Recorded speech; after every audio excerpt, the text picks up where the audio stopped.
Hello. We put chat up.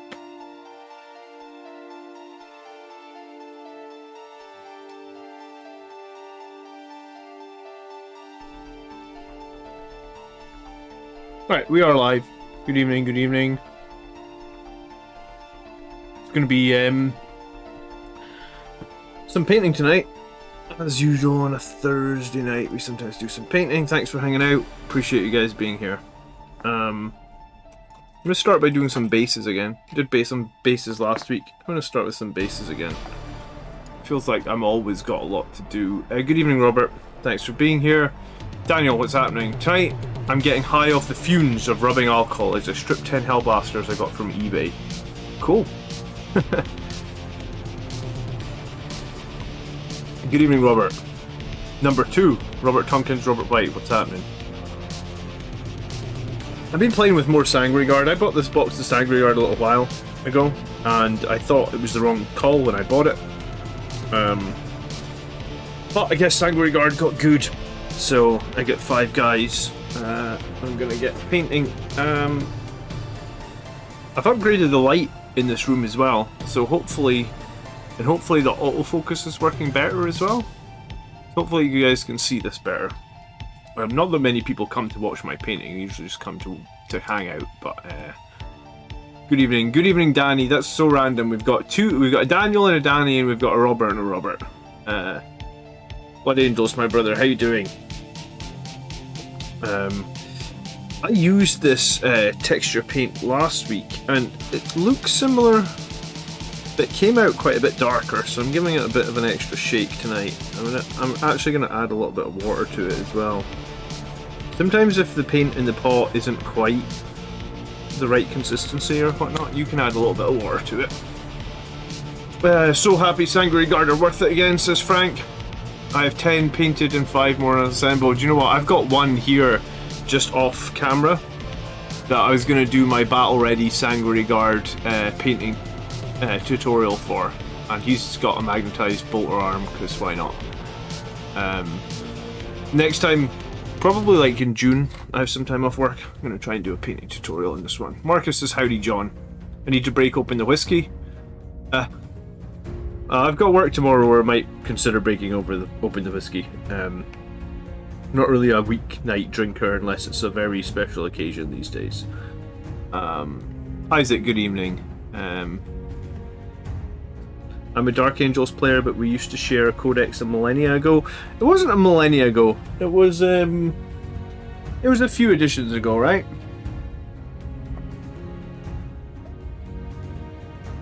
You mean this one, right? I have a mint copy of it. I also have my original copy of it, which is anything but mint. With all ripped edges, and I think there was water spilt in here because all the pages are warped. But yeah, it wasn't quite a millennia ago. It's about 20 years. What was changed? What do you mean what was changed? With the Sangreguard?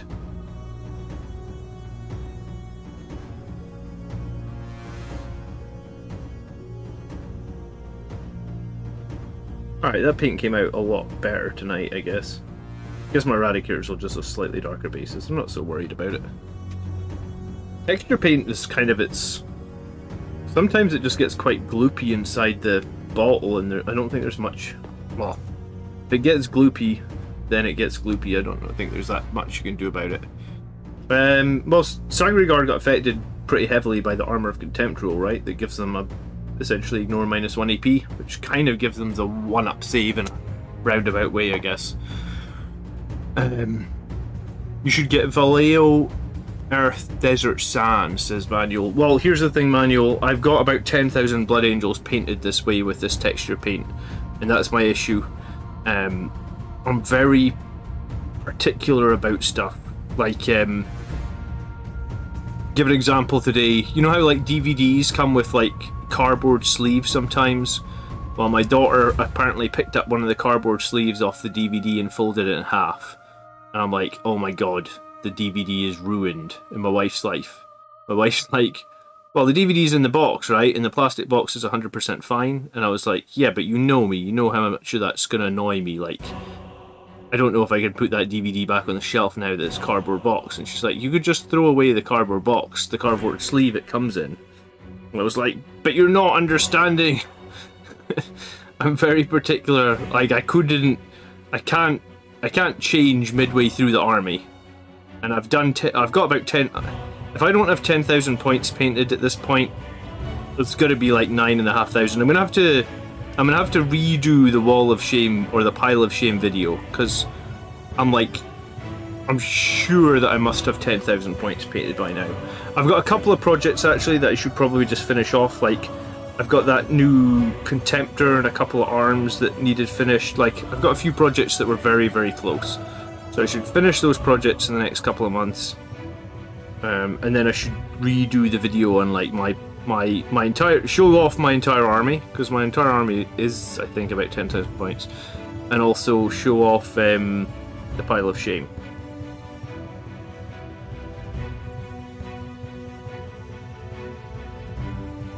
But let me know in chat what you guys are working on hobby-wise tonight, if you are working on some hobby. If you guys ever have suggestions for weekly tactics videos, I'd love to hear them. I got a new tactics video coming out tomorrow. Just as I say that, I realise now that I have not made the thumbnail yet for it, so I have to do that after the stream. So maybe we'll finish the stream 5 minutes early so I can get to bed at the right time and make my quickly make a thumbnail, I guess.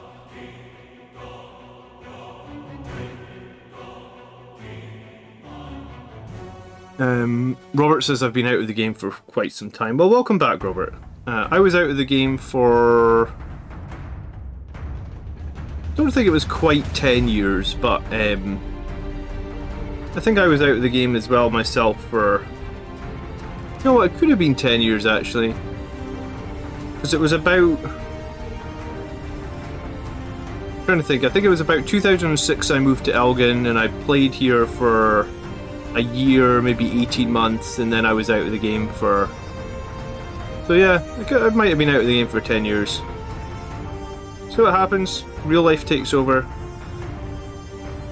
I guess if you don't have anyone to play against, which I didn't really know anyone that was playing it when I moved away from home, so if you don't have anyone to play against, it can happen.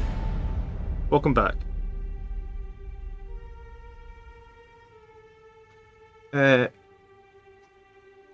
Robert White says, I'm sold on the Horus Heresy box. I'm going with Blood Angels this time, thinking candy red for the armor. Thoughts? What's candy red? Like, is this a color from another brand that I'm not really familiar with? I mainly use GW paints. I would say I'm probably like an entry-level painter, so I'm not... The only time I've not used GW paints is when I felt the GW products were terrible, and it really just comes down to white. I hate the GW white, I think it's an awful paint. So for any other colour beyond... Every other colour beyond white, I use the GW paints.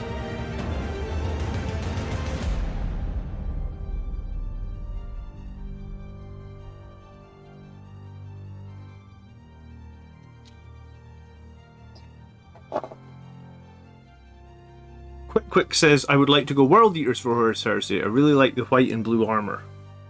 Well, I mean, the Horus Heresy, the box set is completely standalone, so, I mean, if you want to go a different chapter than Blood Angels, by all means, knock yourself out. I'm pretty tempted to get the box. I just think it's going to end up sitting on the shelf for like a long time, because I have so many models that I still want to get painted. I think about a year ago I did that Pile of Shame video, and I think at that point I had about 9,000 points unpainted, all made, just unpainted. I think since then I've probably painted 2,500 of it, and I haven't actually bought that much in this last year. Maybe just this one box of Sangreguard, and oh, I've ordered an Ironclad Dreadnought, and I guess I bought a second Contemptor, and I bought some like Leviathan Siege Claws and stuff, because I thought that the Sorry, Leviathan Siege Drill, because I thought the drill seemed a lot better on paper than the claw, and I had the claw. And I think that is the case. I think if you were going to run a Leviathan, I think the drill is the right call. I haven't actually run the Leviathan since Armor of Contempt change, but I mean, I think it's a solid unit. Just run it down the middle at the enemies and see how they get on. So -3 on a Leviathan now would be a 4-up save, is that right? Because it's normally on a 2-up save, right? So you know what, maybe Leviathan's actually a lot more viable. Like maybe I need to... I was going to make a tweak to my list anyway, because I lost the game against Tau, and it's good to lose the odd game, I think. Because when you lose a game, you rethink what you're doing. So I know my rolls were like dog shit against Tau, and I know Andrew in true Andrew fashion was able to make about 10 4-up saves in a row. But I do think it was actually good to lose that game.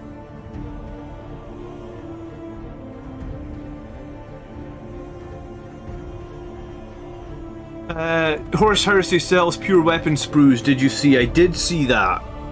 Which is something that I've been banging on that we need for 40k for forever. I guess if there's some overlap on some of those weapon sprues, we could actually end up saving ourselves lots of money, Steve, which is kind of nice. I guess we'll find out, right? I'm excited about that, though. What type of white do you use? I use this white. It's by Vallejo, and it's just model white, and I've had this bottle for years. It feels about 3/4 full because it's a dropper bottle, unlike the GW paint, so the paint lasts for ages, it feels like, because you can just drop her out what you need. Quicks, a new member, thank you so much. I'm obviously working towards my May subscriber goal. It's the 12th of May, so that would be my 5th new subscriber this month, so that is good. Quicks, you're a legend. Thank you so much for becoming a member. I really do appreciate it. John is working on his Redemptor Dreadnought. Brian is working on a 10-man Death Company squad. Gamer Family has real-life kids and exhaustion. I mean, I guess that happens to the best of us. Candy paint is a large metallic flex and high gloss. Right, you would have to show me a picture of that. Is that... I mean... I don't know if I'm a huge fan of candy paint, but I mean, like, that's the great thing about Warhammer in the painting, right? It's everybody can do their own take on the army. So if candy paint in high metallic is your jazz, so to speak, then, you know, like, don't let anyone stop you. Go for it. Knock yourself out.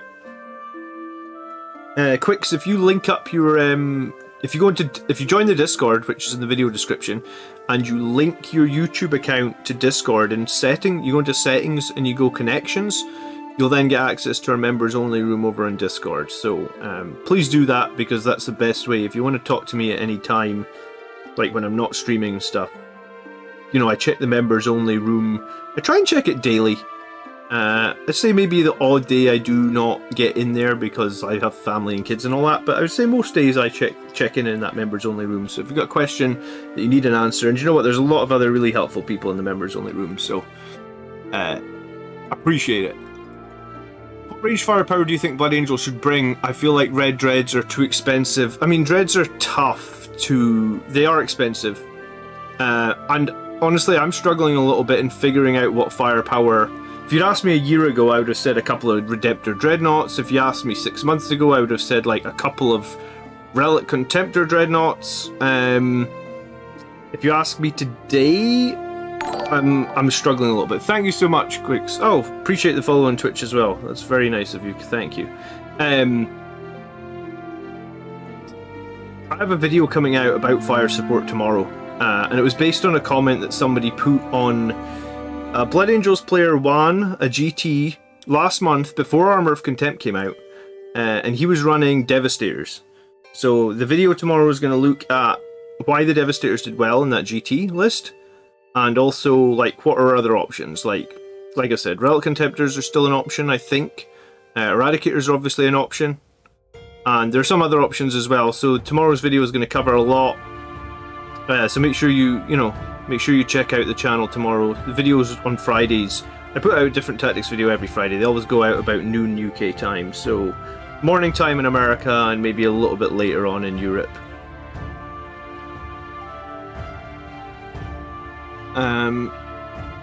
If you don't lose any games, you lose friends.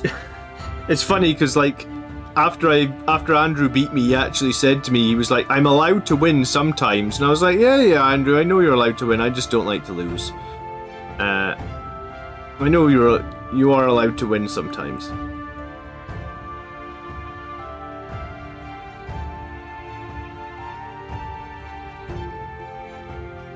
But no, I think Tau bringing tons of -4 plasmas is actually... I actually think it's kind of... On the map that we played, it was kind of strong because there was nowhere to hide. But the map was set up incorrectly, so... We're actually going to have a rematch this week, because I said to Andrew I want to play him again on the GT map. The same map, because I've never played that map before with the no forward deployment. And it kind of made it more difficult. But I think that's a winnable game. I just think that we need to have the terrain correct, because the terrain was supposed to be the terrain that was going to be used at the Birmingham GT, but I guess Andrew had misread the diagram a little bit, and one of the pieces was round the wrong way, and it actually made a bit... I think it would have made quite a big difference if that piece is round the right way. So I guess we'll see on Monday night.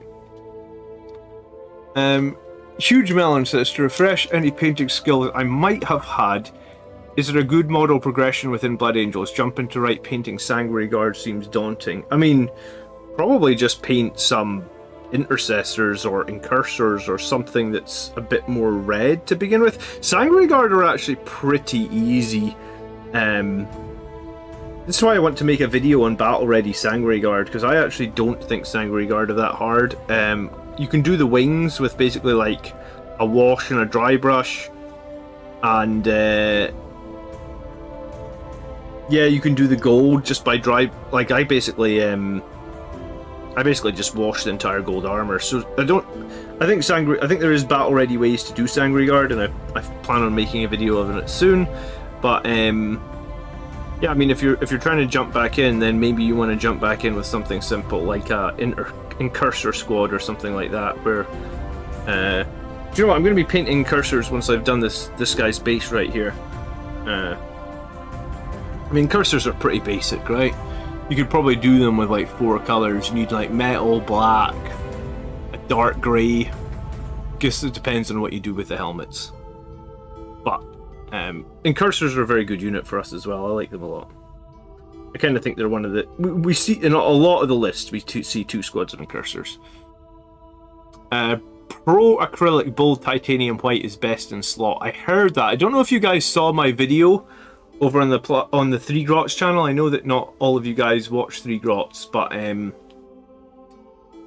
not sure if you can see it. Behind my head, above Hero Quest, like here, there's a new box of Star Wars Legion, and it's the Republic, because they were doing this crazy deal where you got like almost $300 a models for like 100. So I have like a whole Republic army to paint now, and Republic is like clone troopers, I guess, or clone troopers. I think they're the same thing. So like clone troopers are white; they're all white, same as stormtroopers. So when I get to them, which will probably be like a couple of years away, I'm in no rush to get to them because I'm finishing all. I'm probably going to finish all my 40k stuff first before I try and start on another game. When I finally do get to them, I'm probably going to buy that Pro Acrylic White Titanium, because I've heard like loads of people that are doing Star Wars Legion have said that is a really good white to get. Good evening, Jeff. How you doing? Gamer says, I've tried Tamiya red metallic paint on Forge World Blood Angels Terminator, and then red contrast over the silver. I really like the Tamiya sprays, but it's expensive. Yeah, but I mean, sometimes in this world you get what you pay for, don't you? Kind of the way it goes sometimes. God damn it. Texture paint can be a nightmare sometimes, can't it? Just go on the base, texture paint, and stay on the base. That's what you're supposed to do. It's all clogged up in the brush, but I find it's easier to brush it on sometimes than to try and apply it with the metal tool. Like I'll put it on the base with the metal tool, but if you're trying to get close to like feet and stuff, you don't necessarily want to use the metal tool because I feel like you've got no control.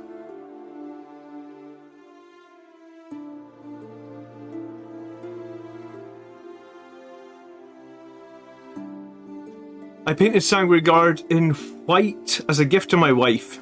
I spent 16 hours on the layers. Epic error is now I have 15 white Sanguinary Guard.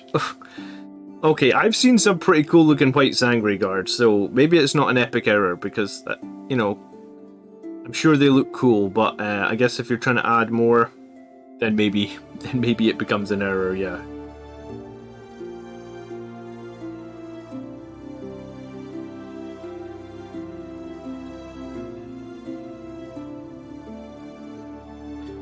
Um, 10k subscribers by the weekend, asked Highland Phoenix. I don't know, Highland, I doubt it. I get like 10 subscribers a day, so maybe 10k subscribers by next weekend. It really depends on how tomorrow's video goes, because sometimes my videos on Friday can drive a lot of subscribers. I haven't seen giant growth for a while on any of the videos. I guess I'm starting to capture like a large portion of the Blood Angels player base, maybe. So yeah, I haven't seen any giant growth, so probably next week, I'd guess. But if I was a betting man, I'd say like this time next week, maybe we should hit 10,000 subscribers, which will be very cool. I have to decide if I want to email Games Workshop at 10,000 and ask to become a reviewer, I guess, or if I prefer to not have like some sort of NDA hanging over my head, I guess. Because that's usually when they're willing to send out review copies of stuff, right?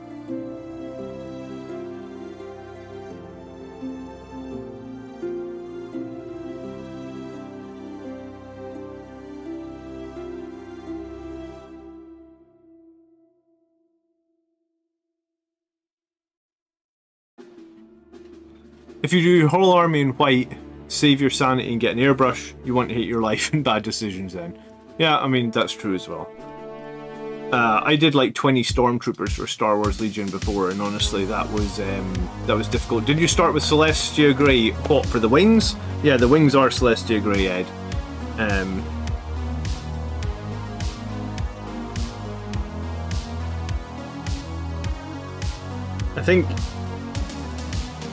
I think I do a couple of coats of Celestia Grey on the wings. That's like my plan anyway.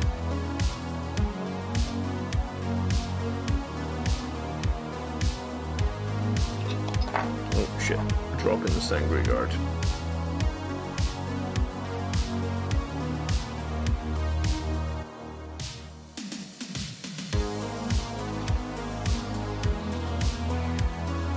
The end has the entire line of Pro Acrylic. And bought the remaining gold in, so flat matte acrylics that I didn't own. I'm slightly addicted. Yeah, I mean, buying paint can be addictive. That's why when I'm going to do my painting video, I'm going to try and tell people how to like paint reasonably with like as few colors as possible. Because I bought heaps, like I have probably like 60 different colors, and like I reckon you can get good effects using a lot less than the amount of paints I bought, that's for sure.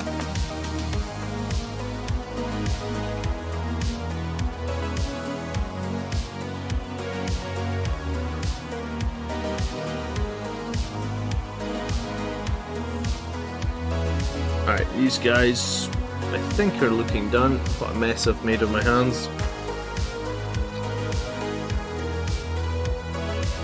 Don't get the NDA, it's not worth signing your sanity away. Yeah, I mean, I'm undecided. I don't know if I need it, per se. I think I've got the Night Codex coming on Saturday. I'm going hill walking on Saturday, so I won't be able to react to it that early, but I did pre-order the Knight's Codex last weekend. I am excited to see what sort of knight would fit best as a Blood Angels army, as that like lone wolf, or what did they call it? They didn't call it lone wolf, something like that. Lone, it's basically a free blade, isn't it? But if you want free stuff, yeah, I mean, who doesn't want free stuff? You know, when I first when me and my wife first got pregnant, my wife was like, "How are you going to survive? You aren't going to be able to buy any Warhammer, because you're gonna, we're gonna need the money for like buying stuff for the kids." And I was like,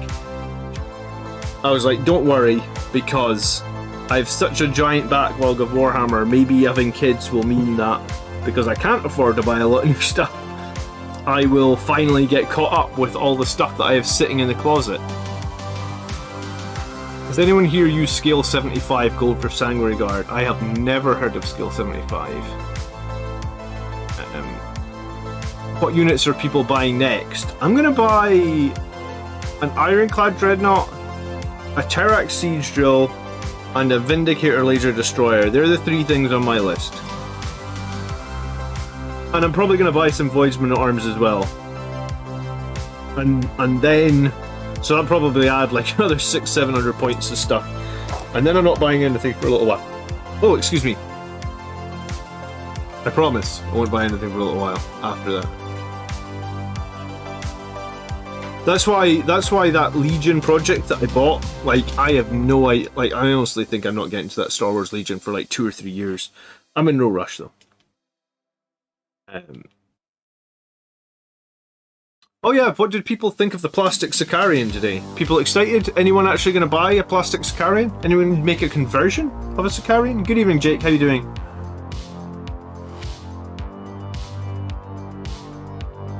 Good evening, J-Dog. What is happening? Let us know if you guys are working on hobby tonight. Gamer Family has a Laser Destroyer. I might need to find a new pot of Lead Belcher. This one is very, very close to being finished. Alright, it's fine. I'll just...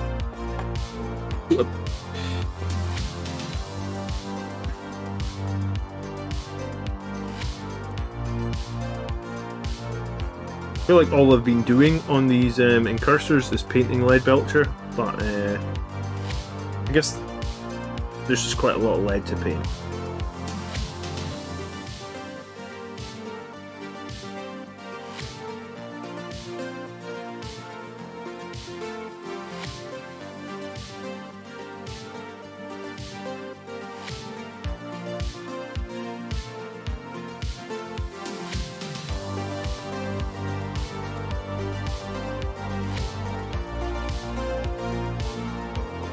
James says, "I'd like a plastic Sicarian more than a plastic Spartan, to be honest."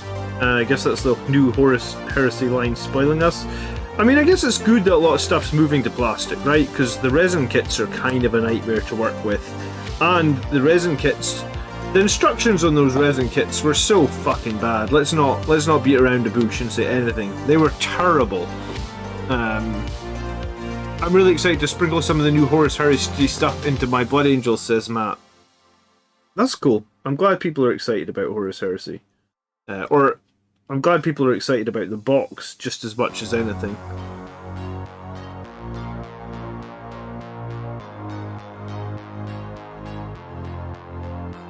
Do you know, after painting Terminators for what feels like... It feels like I was painting those Terminators for a year. They took me so long to do.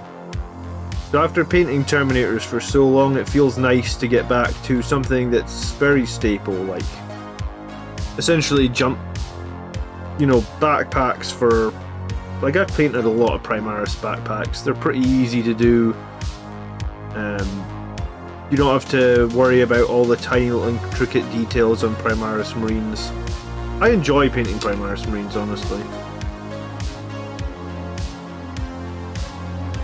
So yeah, back to painting some more of what I know. I'm probably going to paint another squad of Terminators, but I'll maybe give it like... I don't know. The things I want to get painted right now are I've got another 5 squad... So I've got 10 incursors to do, or 10 incursors to finish, because I've got these ones all half done. I've got another squad that are about the same level of doneness, only they're based. So, I've got my 10 incursors to finish. I feel like I should finish the squad of Eradicators. I've got a couple of weapon options on a Relic Contemptor to finish. And then I'm looking for something new to paint, maybe. Oh, I've got the land speeder to finish as well. I guess the land speeder's finding its way into a lot of games as well, because engaging all fronts is... I think it's important. Hey, good evening, XO7, and XO7 is the guy that made the painting competition possible. Earlier this year we had a painting competition when we passed 9,000 subscribers.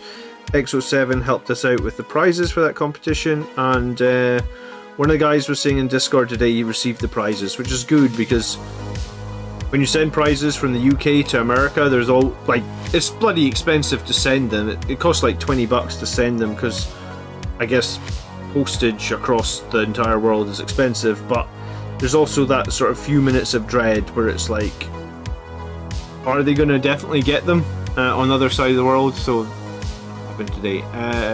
Hopefully all Forge World will end up plastic, says Jake. I imagine they're going to move to plastic. I can't see any reason that they wouldn't. It's probably cheaper for them to make the plastic than it is the resin kits. And I think if I guess the main thing to see is, like, will the kits go down in price? Because some of those resin kits are inherently restrictive because the prices are high, I guess, right? D-King's excited to play the Horus Heresy. He's got the Dawnbreaker cohorts and Sanguinary Guard and such. The Dawnbreaker cohorts do look very cool. I really like the Angel Tier guys with the, like, they're basically like dual wield, like, Volkite pistols. I would love them in 40k. I don't know what rules they would have, but they just look cool with their dual wielding Volcons, and I think some of them have jump packs. I think some of them can have, like, grenade launchers as well.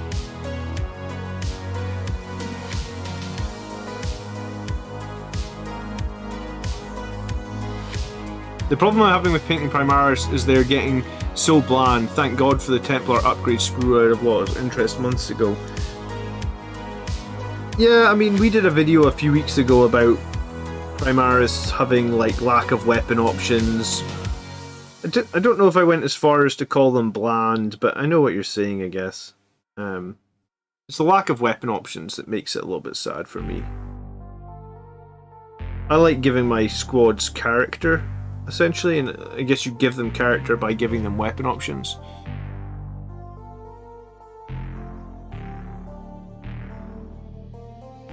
Good evening, Kevin. Thanks for coming and hanging out. Monument Hobbies make great paints as well. When I start a new army, which I have no idea when it's going to be like 5 years from now, I guess I'm going to take some of you guys' advice and go for, like, an entirely new paint range for my new army. But until then, I guess I'm stuck using GW paints.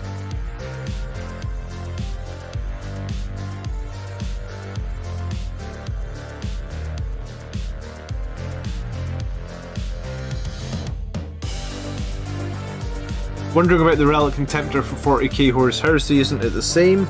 I mean, it's a slightly different kit, I think. In terms of, like, the rules and stuff, I think they're the same. Why do you ask, Benno? What's the question?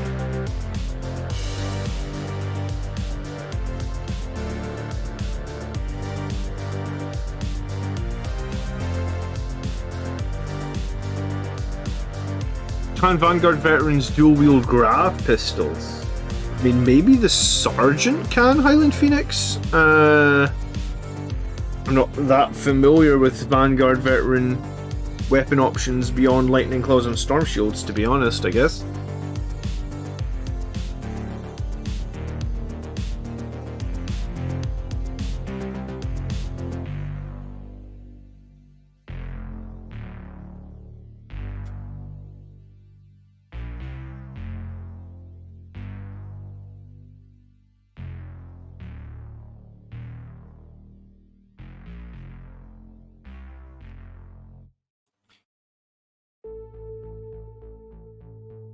GW is now no excuse for weapon options, actually. If they give it to Horus Heresy and Marines, they can do it for Primaris. My OCD craves it. Man, I crave weapon options for Primaris so much. I think, actually, if they took the time and did it properly, I guess it would add, like, a ton of flavour to the Primaris range.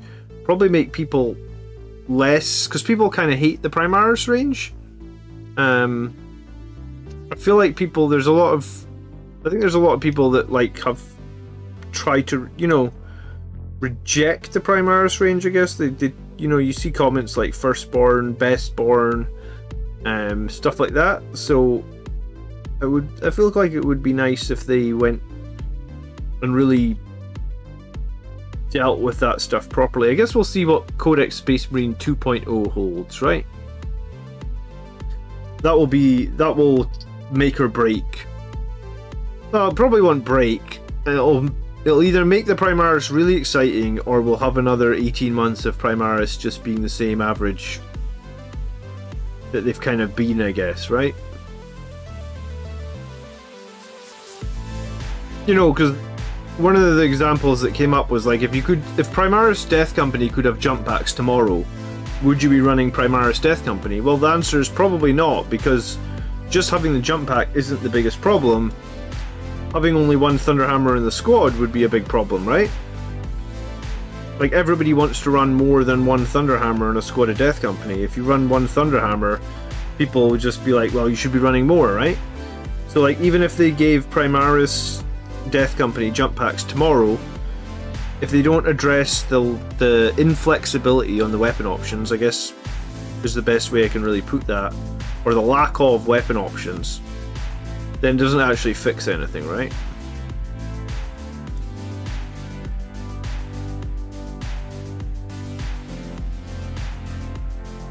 When you play Blood Angels, do you run as successor chapters so you can take 2 army traits? No, Ian. Personally, I run Blood Angels just as they come, because I feel like I get a ton of value out of the +1 to wound that you get from the Super Doctrine, and I also feel like the +1 to advance and charge, I get value out of that probably in every game. So, I mean, some people run them as successors so they can build them a little bit more custom. I like the base traits. I think they're strong. I think if you use them right, they can win you a lot of games, or they can give you an advantage in a lot of games. So I don't run them as successors, but you can. As someone who runs tactical squads and assault squads, firstborn, let's go, says Spider Dude. Fair enough. I actually think assault squads are probably like I think they're the worst, man. I think it's just the lack of attacks. Like, they just get one attack. Like, why? Why do they just get one attack? It's so terrible.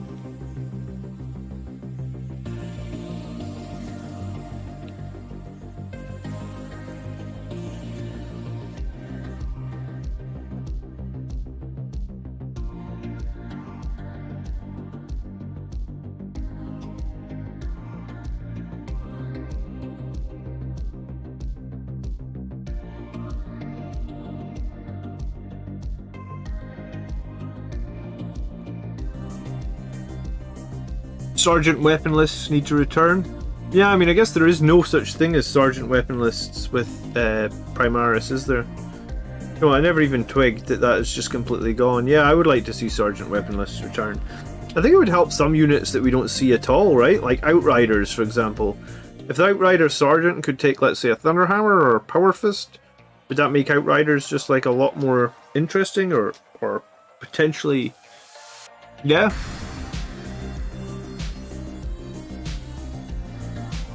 Do I think Primaris need to try totally new weapons? I don't think totally new weapons is necessarily needed. I mean, they've done that with some of the Primaris stuff, right? Like, I mean, if you look at Blade Guard, essentially, like, the whole squad having a Mastercrafted Power Sword, you could argue that's totally new. I mean, technically, I guess they could have been a Relic Blade and it would have kind of been the same, but I guess, you know, they went with the Master-crafted sword idea. So they have done new weapon options. I don't think that's the problem. I think the problem with Primaris is the lack of choice. Like, every squad just does one thing, and you can't really customize it or choose. It's just, you know, it's just that one squad. I mean, Eradicators versus Devastators is a good example, right? So it's like, Eradicators are cool. The double shoot thing that they can do is really cool. If Eradicators could have like loads of different weapon options, like grav cannons and stuff, would they be cool? Yeah, probably. But they just have multi-meltas or heavy melt rifles, and that's the only option. And that maybe makes them a little... It kind of pigeonholes them, I guess, and makes them less exciting, if you ask me. Oscar says finally no more Terminators. Yeah, Oscar is just saying how glad I am to not be painting Terminators. I will be painting Terminators again at some point. Thank you so much for subscribing. I'm sorry I cannot read out your name because I don't speak your language, I guess. But I do appreciate the support. Thank you so much. I mean, I struggle to read out English names, so yeah, I was definitely not going to manage that one.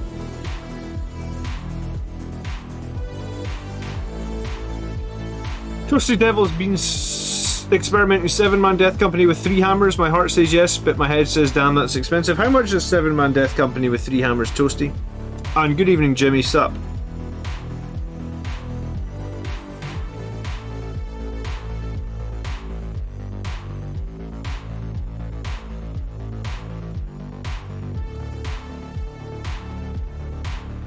Loving the beakies, man. I made all my incursors beaky heads. I don't like painting faces, and I wasn't a huge fan.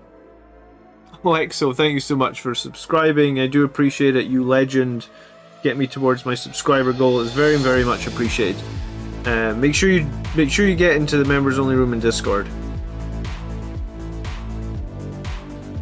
There are also some community posts you guys can access that members only, with a couple of resources and links. The little Blood Angels commander cards that I use on stream, you can print them off from that post. If you can't find any of it, then just DM me directly and I'll make sure you've got the right links. But yeah, thank you for the membership, EXO, really appreciate it.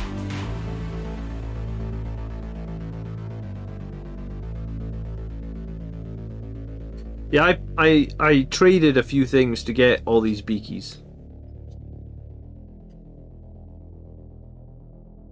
I really hope... I remember sending some people on Discord models or trades, but I don't remember if I sent everybody. If I didn't trade with... If I said I was trading with you, and I traded some bits and didn't send... Message me again and I'll send whatever I still need to send.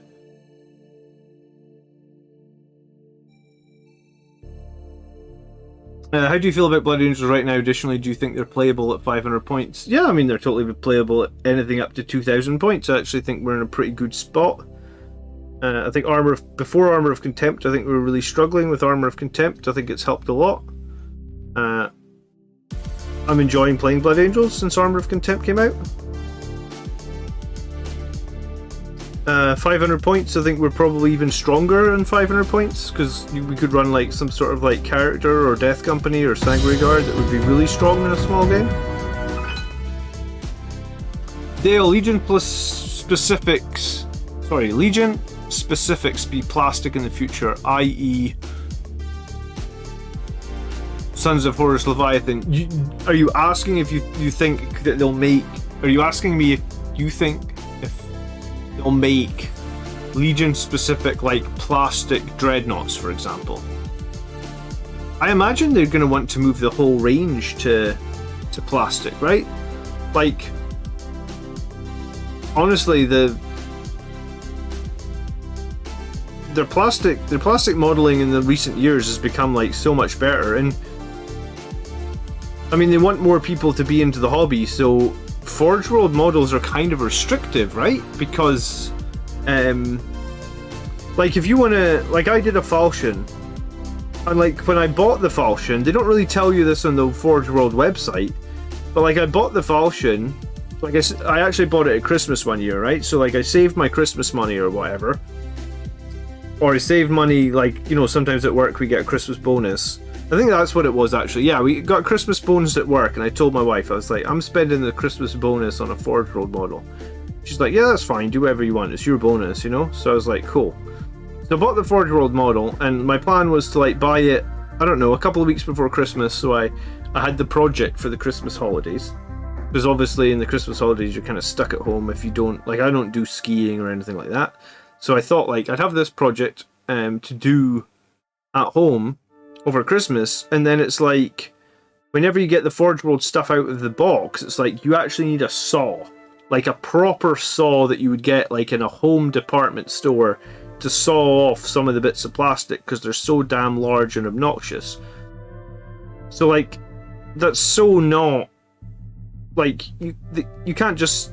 I mean, I guess you could. Yeah, you can sell Forge World models to anybody, but like, you have to be pretty invested to take the effort to spend the money to do the stuff. So do I think that they'll try and move all their resin kits to plastic? I mean, if they've got a way of doing it and it's quicker and they can produce them cheaper, then I think 100% they will do it, because I think the resin is just restrictive, and it makes certain models, like, you know, most of us in this channel, I imagine, are adults, because YouTube says that most of my audience are adults. I guess you kind of watch people around your own age on YouTube, but I think that, like, maybe if you were younger into the hobby, then I guess, like, I just think Forge World's really restrictive based on the fact that, like, hey, you need a saw, hey, you need to use super glue, because let's face it, like, plastic glue won't cut it.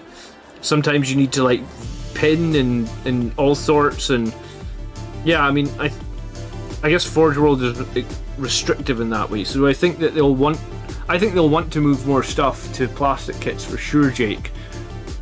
I just think it's going to be slow.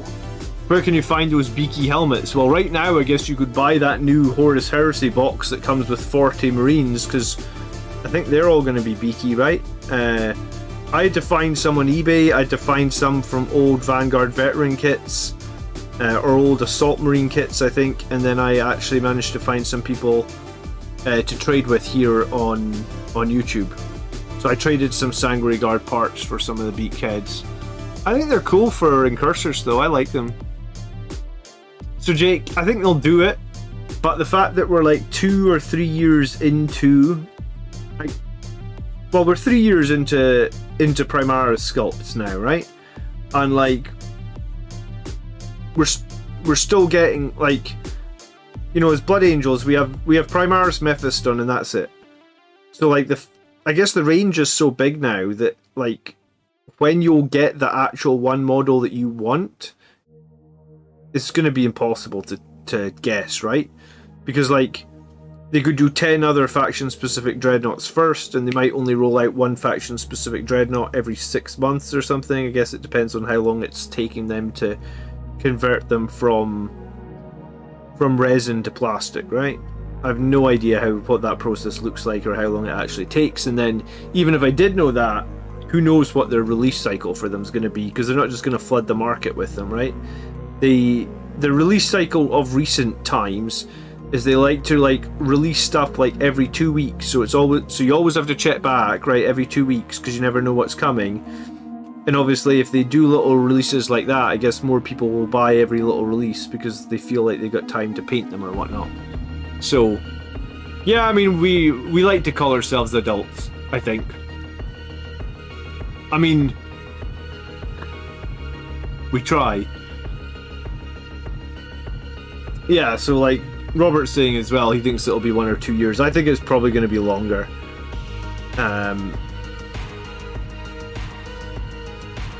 They probably make the most money of not doing the Legion specific stuff as well, right? Because of, like, if everybody can run it, then everybody can buy it, so to speak.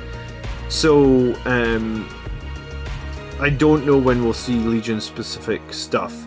I think they'll do it for sure. I just don't know when we're going to see it. I got so annoyed one time trying to stick together a Contemptor. Do you know what? My Contemptor's legs wouldn't stick for the life of me. I put so much... I use that Gorilla Glue, and normally it's really good. And I used so much of the Gorilla Glue to try and get the Relic Contemptor's legs to stick on, and it just would not stick. I don't know if I hadn't... You know, sometimes you have to, like, wash them when you get the resin models as well. I don't know if I maybe didn't wash it enough, but yeah, it just wouldn't stick. It was an absolute nightmare.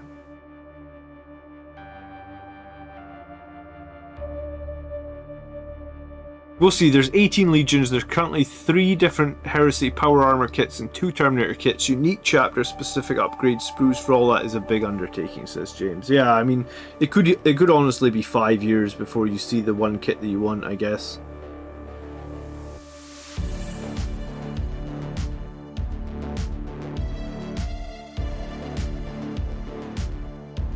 So I mean, I guess you'd probably want to just dive in and do a conversion of something, I guess.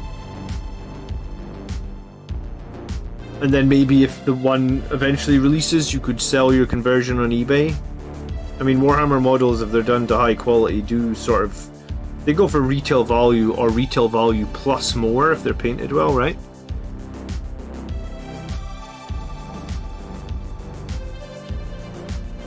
As someone new, I'm completely staying away from resin. It seems like so much hassle. I mean, it's a bit like risk versus reward, Jacob. Like, when you do a resin tank or something and you finish it, like, it's amazing. They're such big undertakings, you know, like, and they're... I'd almost think of them like that Lego Death Star, you know, like, when you buy the Lego Death Star and it says on the box it's 6,000 pieces or something ridiculous like that, you're gonna go like, wow, you know it's gonna take you a long time, but like, when you do get to the finish line, it's gonna be so worth it. But I had probably been back in the hobby about a year, and I'm not... Yeah, I mean, I'm not the... I paint and I model and I do conversions, but I would say the main thing I'm in the hobby for is gaming, right? Like the socializing, the gaming part of it. I actually really love how many friends that I've made over here on this Blood Angels Commander channel. Like, that's a really big thing for me as well, because like, normally I don't really have anyone to talk to about like geeky hobby things like that. So, you know, I guess that's what my jazz is. So I enjoy doing the modeling, and I enjoy finishing models. Like, I feel accomplishment when I finish them and stuff like that. And you know, if people give you compliments on them and stuff, then all the better. But like, I guess my main thing is to play the game. So I guess when you have nothing on the cards and you're ready for a challenge, then I would say, if you've done a bunch of plastic kits, like 10 or 20 plastic kits, and you feel confident with any sort of plastic kits, almost to the point where you could make them without looking at the instructions, then, you know, you would have fun doing the Forge World stuff. But like, you do sort of like need to be able to set aside a good amount of time to it, because you're paying, like, the Forge World, the tank I bought was like over £200. I think it's actually gone up since I bought it. I think it's almost $250 now. But like, I feel like if you're paying £200 on it, like, you know, you need to do it justice. You don't pay £200 on it to just throw it together and have it sort of look crap or whatever. So as a new person, yeah, I would stay away from Forge World, but I wouldn't write them off. They do some very beautiful kits, and you can have a lot of fun doing them, and it's something to build towards. It's almost like if you want to challenge yourself, right? And like, some people, you know, like, some people want to challenge themselves, then if that's something that you're ever interested in, then I guess, you know, you can use Forge World for that, I guess.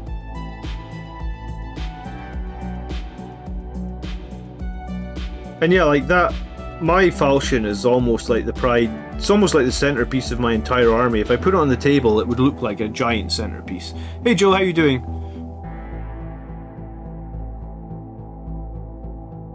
I have a printer, but I hate posts like, oh my god, £20 of resin for a 300 model. Yeah, I mean, I don't do that much 3D printing, but I have done it. I have bought some 3D printed parts when I couldn't get the official stuff, and typically the official stuff is better though, right? Good evening, DTM, how you doing, brother? I asked you the other night, DTM, I must have been tired because I remembered afterwards. I asked you, what is the main faction that you play? And then I don't know if either I didn't read your answer or I was tired, because I was randomly thinking, like, sometimes, like, the next day my wife will say to me, like, hey, how was your stream last night? And I'll be like, oh, you know, this, and I probably have mentioned some of you guys. I was like, oh, there's this guy DTM who's in all my streams and knows the rules and always helps out and stuff like that. And then, like, I guess afterwards I was like, actually, what What did he say his army was? Because like he either told me and I completely forgot, or I just wasn't paying attention. So tell me again. What do you mean as DTM?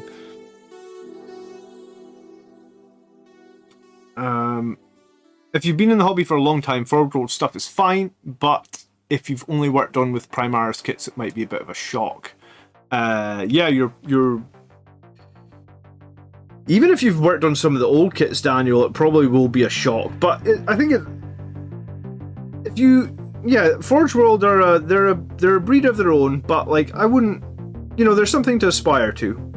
And I basically started with one of the hardest Forge World models you can start with, which, well, do you know what? I think I bought a Leviathan Dreadnought first. So Leviathan Dreadnought, like the Dreadnoughts are not too bad. They're kind of, they're just Dreadnought sized.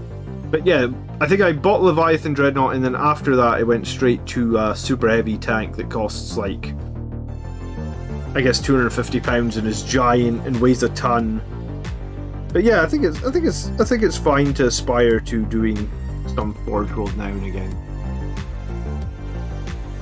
Yeah, I thought Thousand Suns. Yeah, that's ringing a bell now. So you did tell me, and I did remember. Just sometimes I'm more tired than I probably appear on some of these streams. I guess like I've noticed like when we get to near midnight, because it's 11 o'clock here, when I can only stream in the evening when the kids are in bed. And sometimes I guess the kids really exhaust me, but I don't really realise that I am exhausted. I guess until I like sit down and then I'm like, ah man, I'm actually quite tired.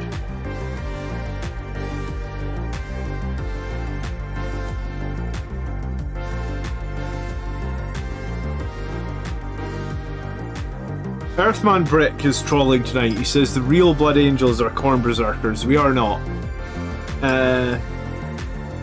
World Eaters are getting their own codex, Earthman Brick. So you'll be nothing like I'm going to do a video on the Blood Angels list that got second. Yeah, I saw that Blood Angels list that got second. I already had this week's video like sort of planned, and I usually spend like anywhere between, let's say like 2 or 3 evenings to get a video together. So it's usually like one evening I'll come up the concept, second evening I'll start like doing some maths and getting some slides together, and then the third evening I'll start filming and video editing. So I was kind of already on the journey to tomorrow's video before I saw that second place result. But yeah, I mean, people always like seeing the armies that do well at tournaments, especially now Armour of Contempt has just come out. I think it would be a cool, I think I'll probably aim to do that next week. John, if that's what you were hoping for. I think I might have some night-based content coming next week, because the Night Codex obviously comes out on Saturday, and Blood Angels can now include a knight in their army, so there may be some night-based content coming next week. I have had a chat with Mark and Tony from the Grots about doing some night-based content. That might come the week after, I'm not 100% sure, but yeah, I'll do a video on that. My second faction are Sisters, says Toasty. Was the second place one with 30 Sanguine Guard?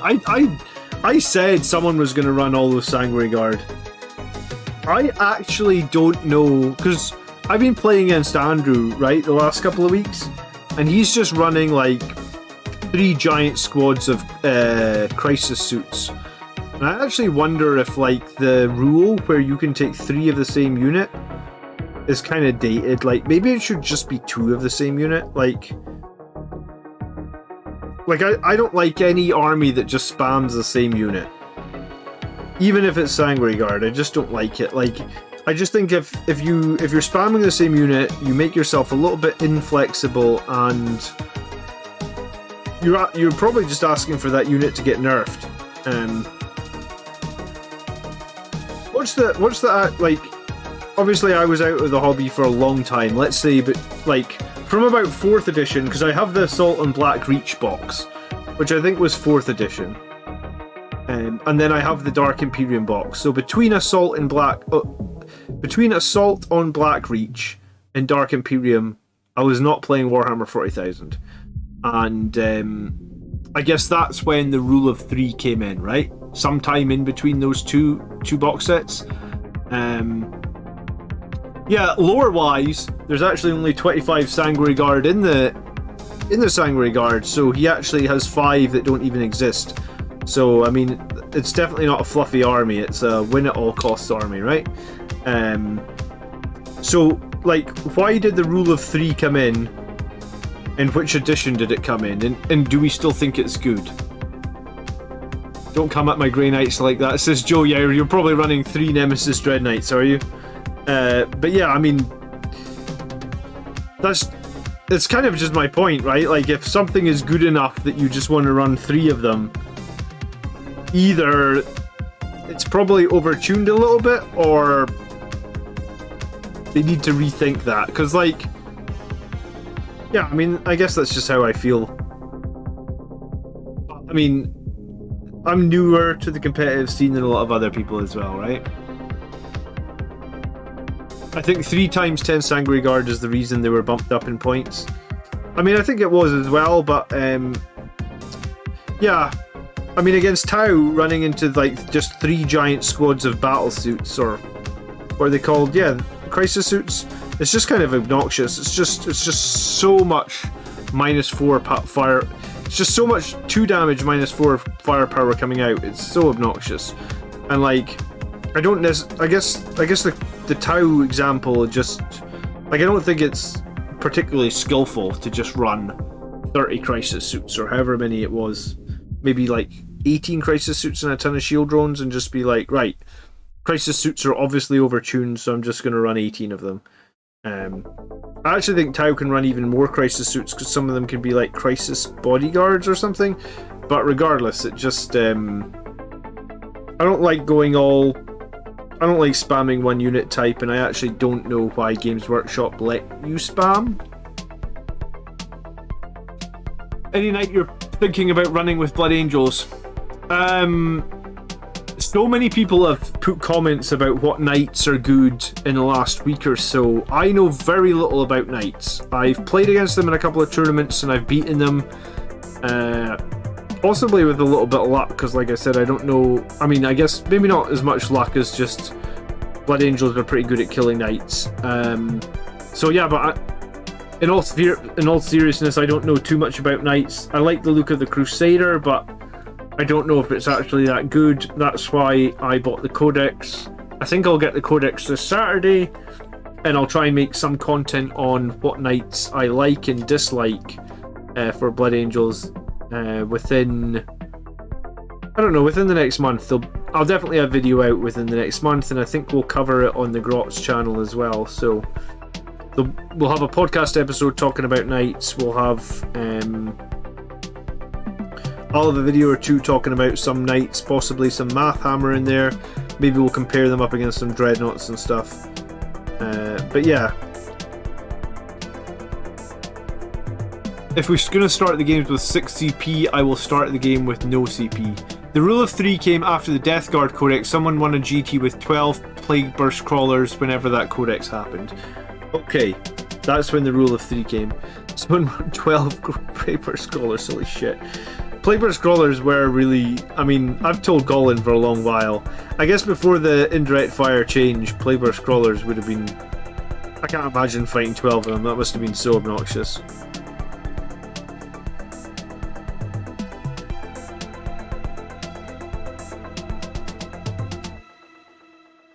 Well, I mean, I guess the rule of 3 is better than the rule of 12, right? Starting with CP, we'll show the value of Dante, Lord Regent of Imperium Nihilus. I mean, Dante needs to give more than 1 CP. I will die on a hill about that.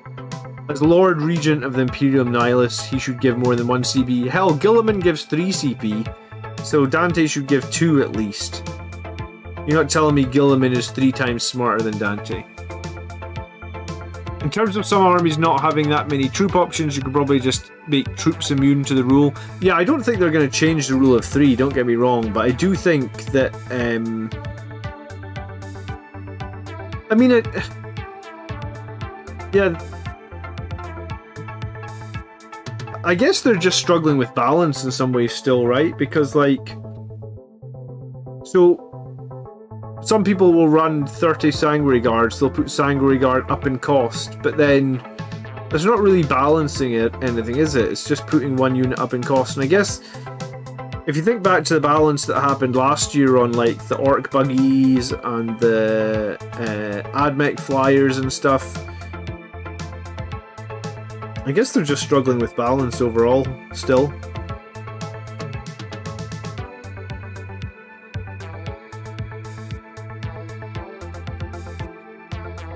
Uh, 30 Sanguinary Guard isn't super surprising because it's just spam mobile Terminators instead of obsec durable Terminators. The Sanguiner is what's interesting in that list. Yeah, I mean, we don't really see the Sanguiner much, but I guess the idea is that he's there to just try and keep Sanguinary Guard alive, right?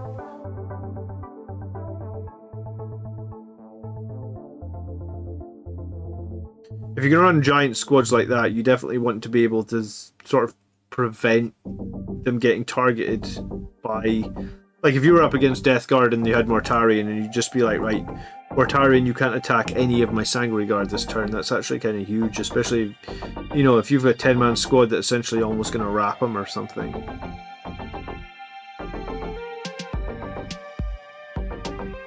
Calgar gives 2. Yeah, Calgar does give 2.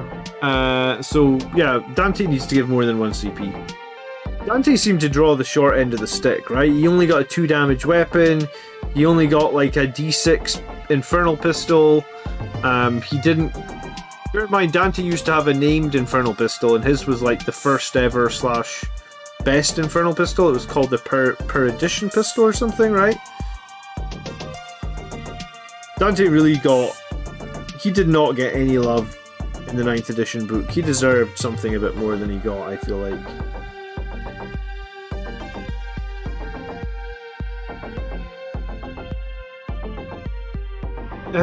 Obviously this is a weird edge case, but it seems counterintuitive to the spirit of the rule. You can run Riemann Rust in squads of 3, so you can run 9 Rust. Yeah. I mean, that's just the way some of the models are, squads of 3, I guess. So at that point you can kind of just go well over the rule, I guess. Yeah, I mean, I guess that rule is a band-aid. And sometimes it does feel like Games Workshop are doing rules that are band-aids. I guess like the aircraft / orc buggy rule changes were pretty much band-aids as well, right?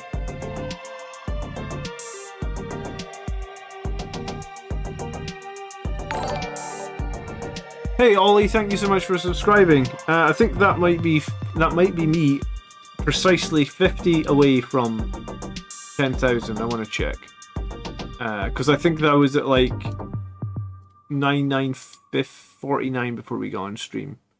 No, 9949. 51 members, 51 subscribers away from 10,000. Yeah, so this time next week we'll be there. It's exciting. What the hell was I painting?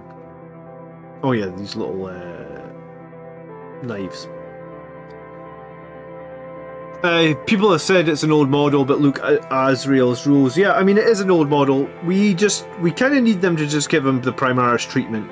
But like a proper Primaris treatment, like Hellbreak or something. You know, none of this Mephiston Primaris treatment, which was just like +1 attack, +1 wound. Dale says, best loadout for Assault Terminators. I'm liking a mix of Lightning Claws and Thunderhammers. I like the Sergeant to have the Thunderhammer for the extra attack. Then I like 2 regular guys with Thunderhammers and 2 regular guys with Lightning Claws. I could be tempted to go 1 Thunderhammer and 3 Lightning Claw. I think both are good. I think it's nice to have the Storm Shield in there in case the enemy has like a ton of high AP firepower. But the Lightning Claw guys definitely got a lot better with Armor of Contempt. Like a lot better. They're a lot more viable now. And the double Lightning Claw and a 2-up save, ignoring EP1, means that like even on -4 or -3 or on a 4-up, it's very decent. What I'm thinking is the Sanguiner is literally the only counter to a Fly Rinse. So they charge in, you heroic the Sanguiner, then the Sangard Angel sacrifice them, then the Sangard kill it. I mean, yeah. the Sanguinar definitely has some play there with the Angel Sacrifice, right? I guess my question is the Sanguinar survivable now with Armor of Contempt, or you still think... Because the reason that I never got excited about his Angel Sacrifice via his Heroic Intervention, or whatever it's... I actually forget the name of the rule, because I've never actually used it. But, like, I feel like when you play... It's 140 points, right? The Sanguinar. Or maybe he's 150 points. I actually think he's 150. And when you play it, you're basically just giving up 150 points, right? Because he's probably just going to jump in and die. And I mean, that's why I don't play it. I do play Angel Sacrifice on a lot of other characters, but usually when I'm playing it on another character, that other character would be set up to be like a tank, essentially, and be able to survive whatever the enemy can throw at me. And that's how that's how I've run. That's how I've run Angel Sacrifice in my list, I guess.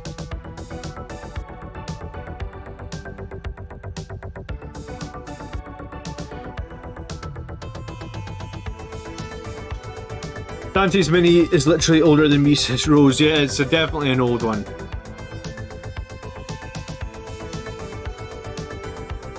Anton says that he runs Assault Terminators 3 Hammers and 2 Claws, but he thinks Relic Terminators with Lightning Claws and Stormbolters are just better. I mean,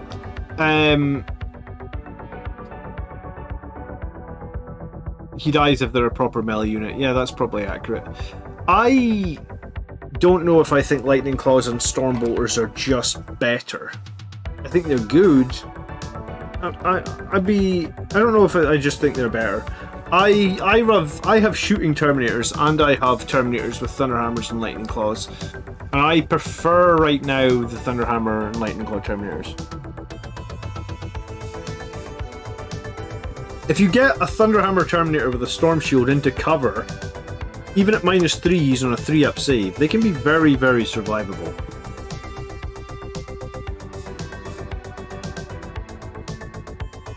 We counterfly tyrants by putting suppression fire on them and forcing them to get hit first, says Anton. I mean, you can do that as well. Did that list have a whirlwind in it? I forget.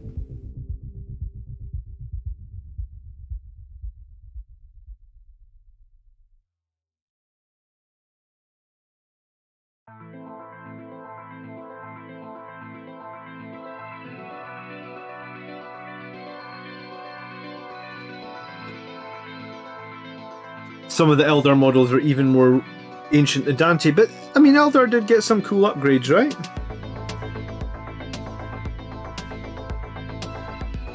I mean, there's always going to be old models in the range, I guess. Just a case of when, you know, whose is the oldest almost, I guess.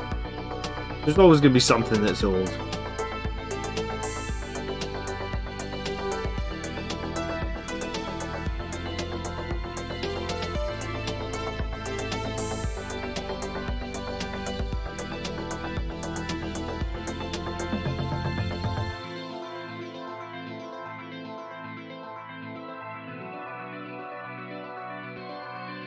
Give him a fight on death as a rule.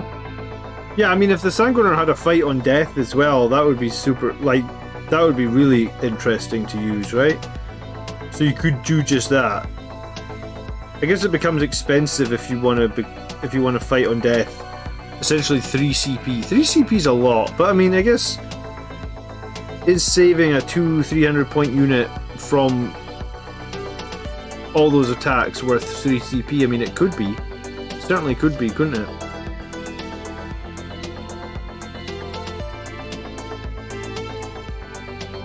This is why I'm favouring lists that start with a lot of CP at the moment, I guess.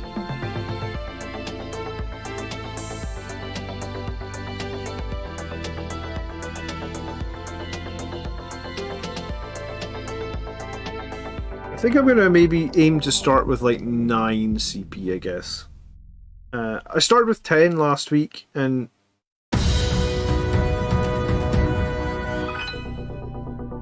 hey, I'm going to struggle to say your name. Is it Alejandro? I hope. I think there's like silent letters in there, and I'm bad at English. Alejandro, 20 MX dollars. I appreciate that. Mexican? Thank you so much. There was no whirlwind in the list, John. Okay, so rather than run a whirlwind, he's going to run the Sanguinar. I guess in the odd situation that you roll hot on the Sanguinar save, though, and he comes out of the combat, then you're in golden shape, right? Ryan just printed 2 units of infiltrators and a unit of incursors. Nice, Ryan. Well, they'll definitely get playtime. I find that I field my incursors in literally every battle.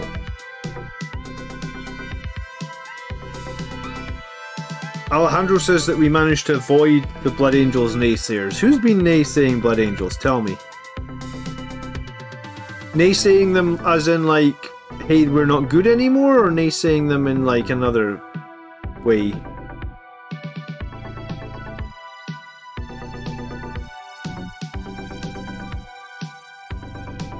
I'd be the first person to say our codex wasn't the strongest, but you know, sometimes you gotta fight the good fight, and I guess that's what we do, right?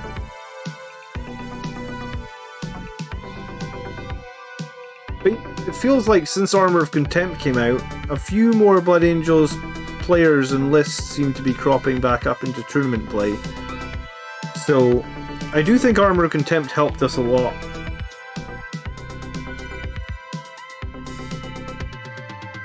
Obviously, Armor of Contempt having the most positive changes on models that have a 2-up save, which is obviously our Sanguinary Guard, right? I think it's a bit pointless to discuss Nid's issue until they've had their first balance patch. It's coming along, we know it's coming, just have some patience and wait for it. It's a good point, DTM. Alejandro has become a member as well. You guys rock tonight. I think that's like 3 new members. Thank you so much. We are well on our way to our May membership goal. I do really appreciate that. Make sure you join our Discord and make sure you link up your YouTube account to get into the members only room.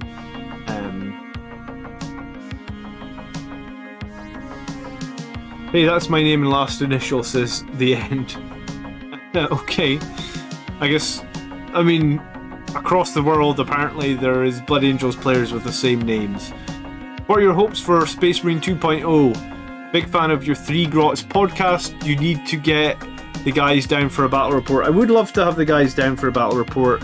We have discussed how we can make that happen in the future. So I'm sure it's only a matter of time before you see Tony and Mark and stuff on a battle report. What are my big hopes for Space Marine 2.0? I guess I would like it that I think the main hope is that we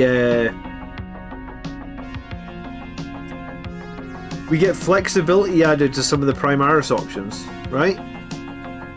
Because if we don't get flexibility in terms of like loadouts and weapon options, then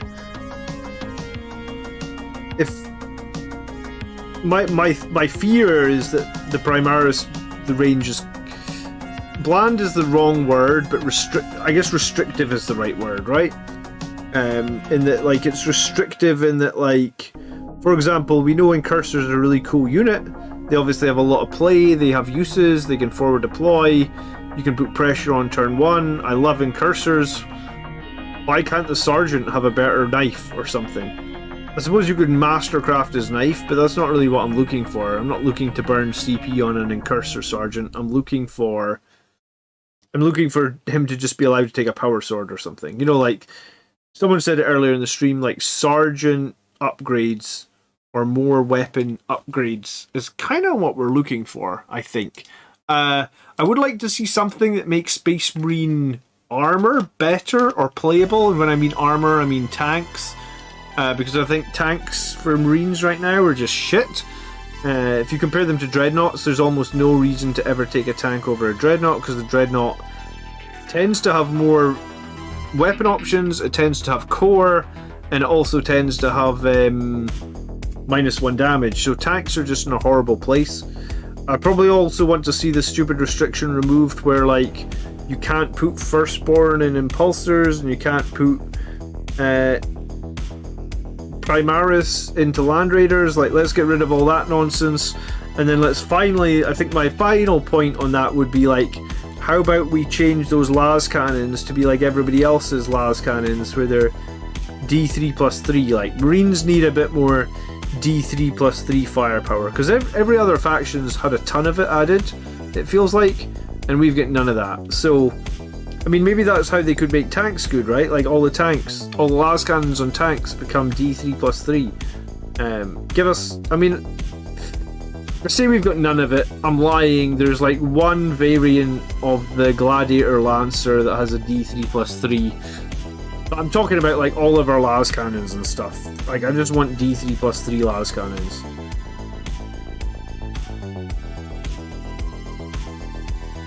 Or, if we're not allowed that, I'd rather just damage 3 las cannons over D6, because D6 is just so swingy and it makes it really difficult to field stuff when it's super swingy, right? A lot of people here are constantly telling me to switch armies, that any of Chapter, Space Marines, specifically Blood Angels, just don't cut it. Well, we'll see. I think Blood Angels have had a boost with Armor of Contempt. I think I want to win a GT this year, and I think I'm going to try and win it with Blood Angels. If Space Marine 2.0 brings some other improvements as well, like, you never know. Black Templars are a good chapter. They're maybe arguably a tiny little bit stronger than Blood Angels right now, but like, I don't have any problems with Blood Angels post post Armor of Contempt. Like, I think we have strong tools now. I think some armies are going to struggle into Marines a little bit. Like, I think, like, you know, indirect fire, which was a big problem for us, is like non-issue now.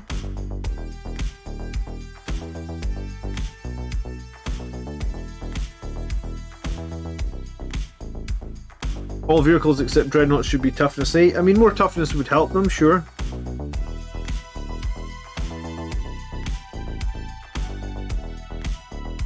If they don't have core, then they and I'm fine with them not having core. I just think that if they don't have core, they probably need a bit more damage. You can't have not core and then just, like, you know, look at broadside battlesuits. You know, they don't have core, but their guns are D3+3. So you're like, yeah, it's not a problem they don't have core, because they dish out a ton of damage. So I feel like that's what we need.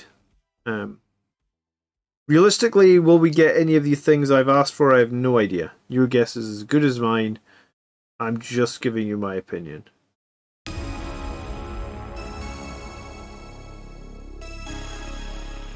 Vindicator Laser Destroyer. Yeah, okay. I mean, there is the odd unit that you could take that can be D3+3, yes. But I'm just talking about like regular las cannons on Devastators or on a Land Raider or something like that. I think should be D3+3. I think that's how you make those units competitive, because right now I think like I have 3 Land Raiders, I think, and I think they're all like, I just don't think you could field them. Well, you can't field them if you want to be competitive, I guess. I mean, obviously you can field any model you want if you don't care about being competitive.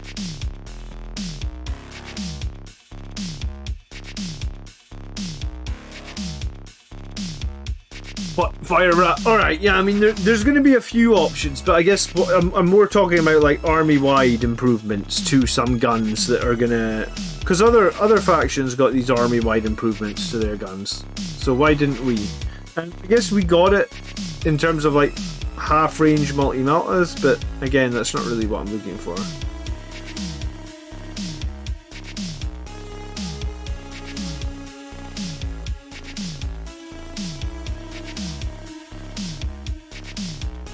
And also, the last thing I'd like to see probably is the removal of plasma units for Space Marines outright killing the model. Plasmas for Marines should just do 1 mortal wound. I know they do 1 mortal wound on like the Redemptor and that, but they should just do 1 mortal wound on Inceptors, Hellblasters. Killing the unit outright is too big a negative. Even getting a mortal wound or 2 can be really nasty, so having a unit where you can kill like 4 or 5 of the guys with a bunch of ones is just it's just dumb. It's like it's a dated mechanic. I don't think it's got a place in modern 40k.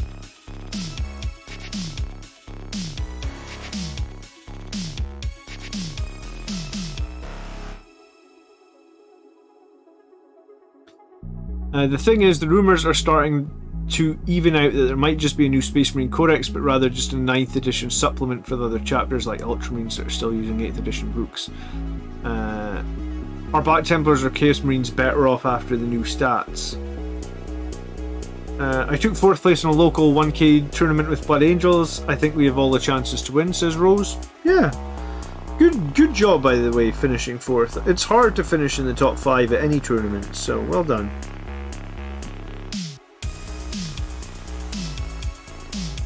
But yeah, I tend to agree. I think we've got chances to win as Blood Angels.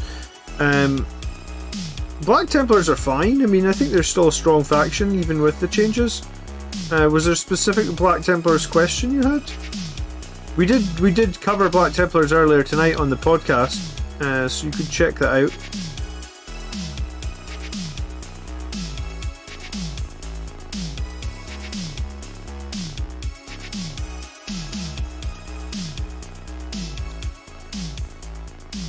I understand you're wanting heavier damage for tactical squads. I mean, I think tactical squads are pretty crap at the moment, to be honest. So yeah, I mean, having D3 plus 3 las cannon and a las cannon you could slap on a tactical squad, that would help tacticals. I don't know if tacticals are on my wish list though. Like, personally, I don't think tacticals really gel with the way I play Blood Angels. So, if you love tacticals, then by all means. But for me, I don't feel like I need improvements to tacticals. Like I'm not fielding tacticals. I don't think there'll be any changes to tacticals that would make me want to field them, I guess.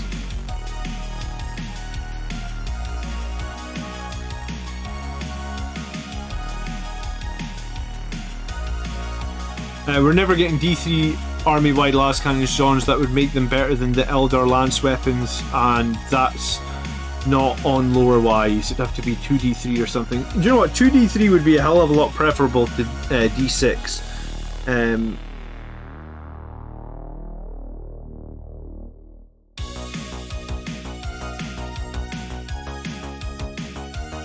Do they still base things on the lore though? Or is that a myth now? Because I feel like they base it on the lore when it suits them.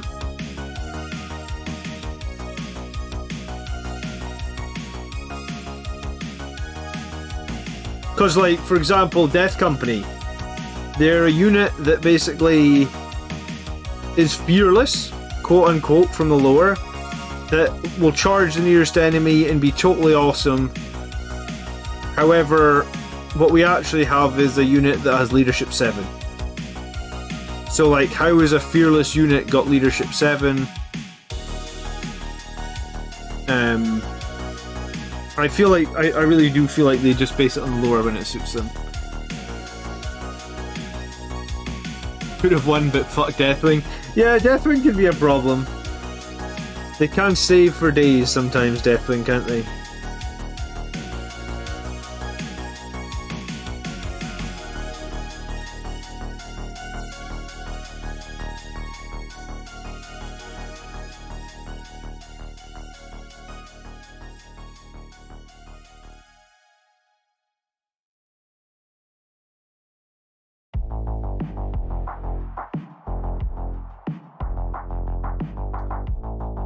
Viewer says, I'm new to Blood Angels and have a question. Is there a consensus on whether the secondary colour should be gold or black? I see both in the artwork. I mean,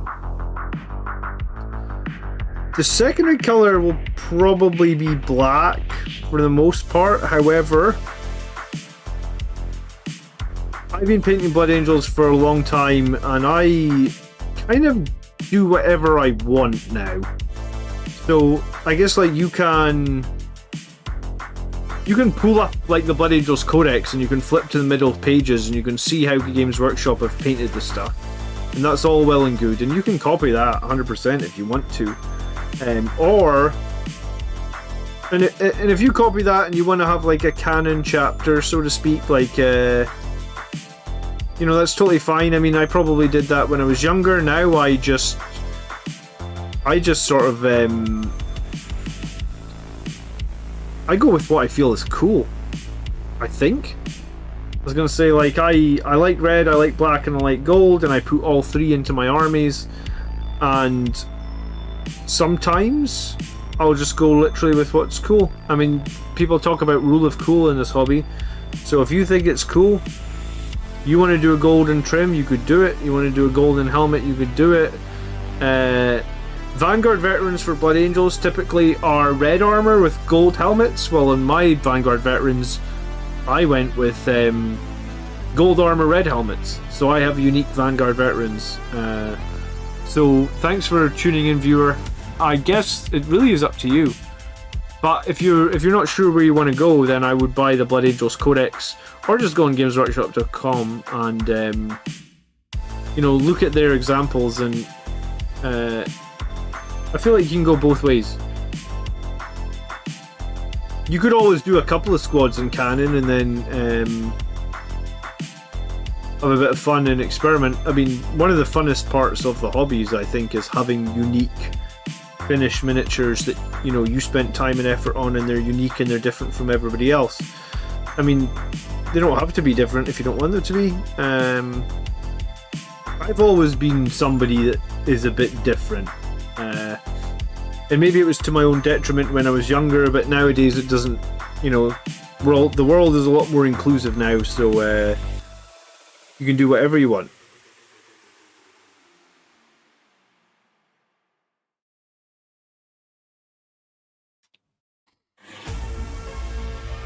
Steven says red and white. Yeah, exactly. If you like painting white, you're a narcissist. But if you like it, then you can go red and white. Somebody entered the painting competition. I don't think it was you, Steven, because I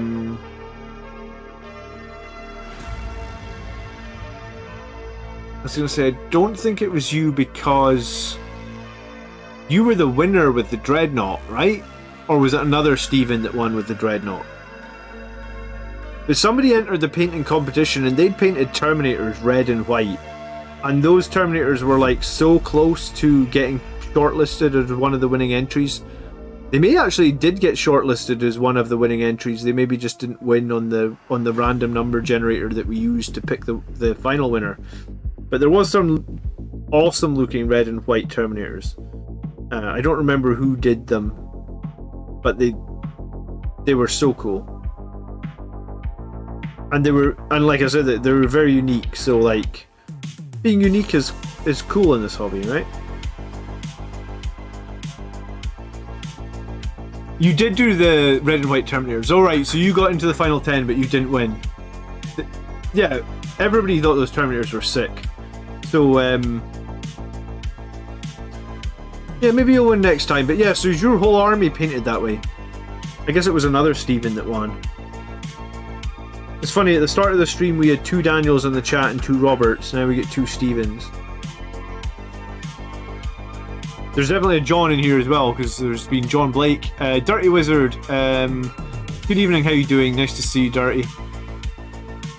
Kevin says, I feel like 300 conscript guards with the orders and stuff with massed lasguns, auto wounds on 6 would be pretty tough for us to beat. Especially, what do you guys think? And Nathan, another new member tonight. Thank you so much, Nathan, you legend. I really appreciate the membership. To the other guys, make sure you link up your Discord account to your YouTube account, get into our members only room. Nice to meet you, Nathan, thank you so much.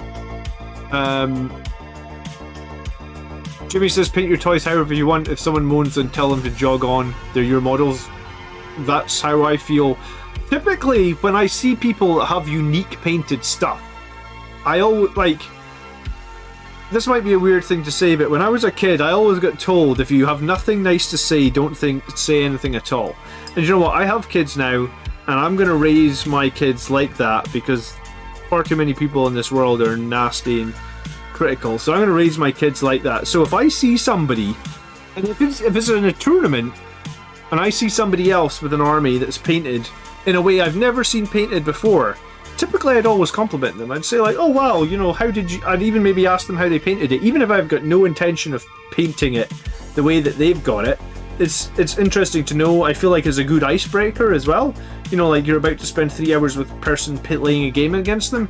You don't want to start the game off on like oh, you know, start on a positive note. Say like, oh, you know, really cool army. How did you paint it? What did you do?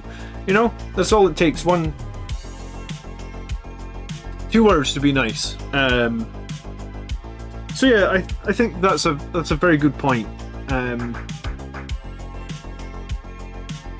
DTM says that that's one of the reasons he likes 3D prints, because then all his models are unique and different.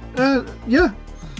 I 3D printed Blood Angels Redemptor Dreadnought before that last tournament, and you know, sometimes with the 3D prints you never know what you're going to get, but it was a pretty interesting, unique looking Blood Angels Dreadnought. So, yeah, unique is cool, I think. And I mean, you could just make up a story for them, right? As well, if they're unique. You could be like, this is the chapter, you know, they survived this. Get some of the Blood Angels books. If you've never read them, there's a few really good Blood Angels books. Devastation of Baal, where like a lot of the chapters of the Blood came back to the homeworld to fight the Tyranids, and it was a bit of a mess. Some chapters were wiped out. You could easily create some lore around your own chapter, and if you wanted to give them a little bit more story, that sort of thing.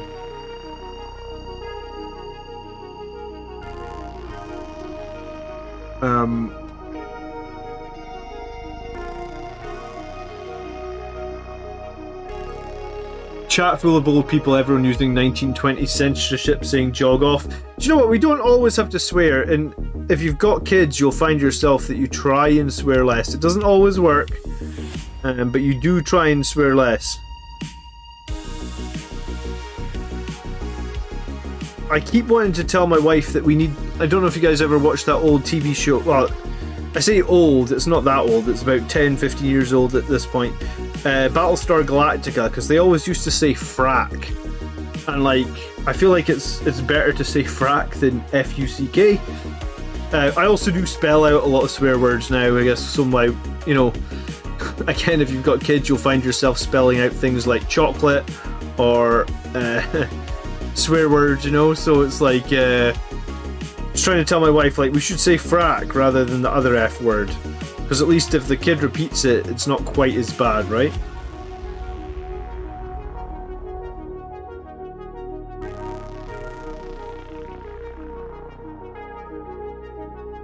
But yeah, I mean, I guess that's why I put beakheads on these guys, right? Because I like I mean, Primaris don't get beakheads typically, right? Or do they? I can't think of any Primaris kits that come with beakheads. I like beakheads, and I thought they're unique, and I thought that I would get all my forward deploying troops to wear the same armor, even though there's no real reason for it beyond I just wanted all my forward deployed troops to wear the same armor. So that's why I went for beakheads.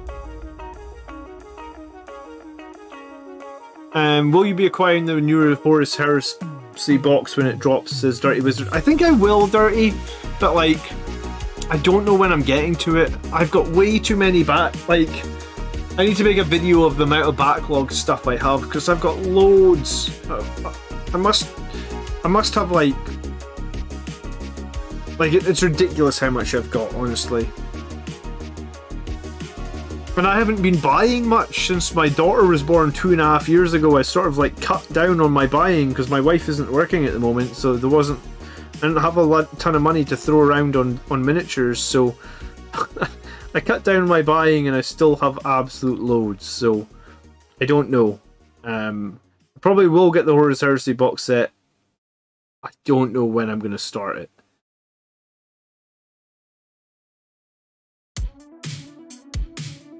I could probably get it and not even start it for a couple of years, honestly. We'll see. Maybe I'll pick one. Like I like the idea of Relic Terminators at the moment. I think they're a pretty strong unit. So maybe what we'll do is we'll like open it up at some point and like grab the Relic Terminators and start there. Lamenters didn't make it to Balrite.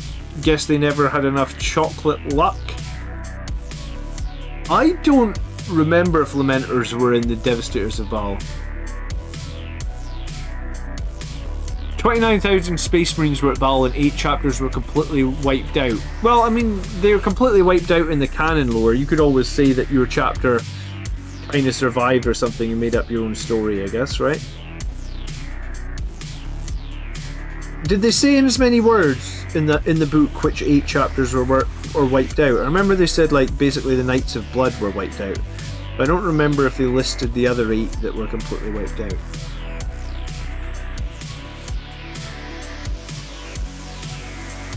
If lore was important, Mephiston would be ridiculous. Yes, another good point. If they really care about the lore, then Mephiston should have, like, +2 to cast and a free reroll every turn. Because no, not Marneus Calgar. Chief Librarian Tigris gets a free reroll and he gets, like, +1 to cast, right?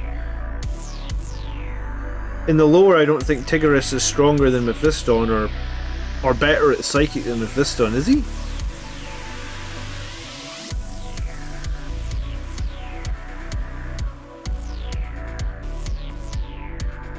Azrael also gets +1 to cast as well, right? And he's an old Firstborn model.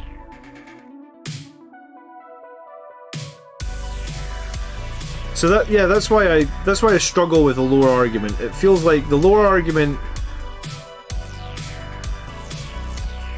doesn't always make. It's like they pick and choose when, we can't have D3 +3 las cannons, but then we are not allowed Mephiston to be super amazing, but he is super amazing in the lore. So the lore, yeah, I struggle with the lore argument a little bit, I guess.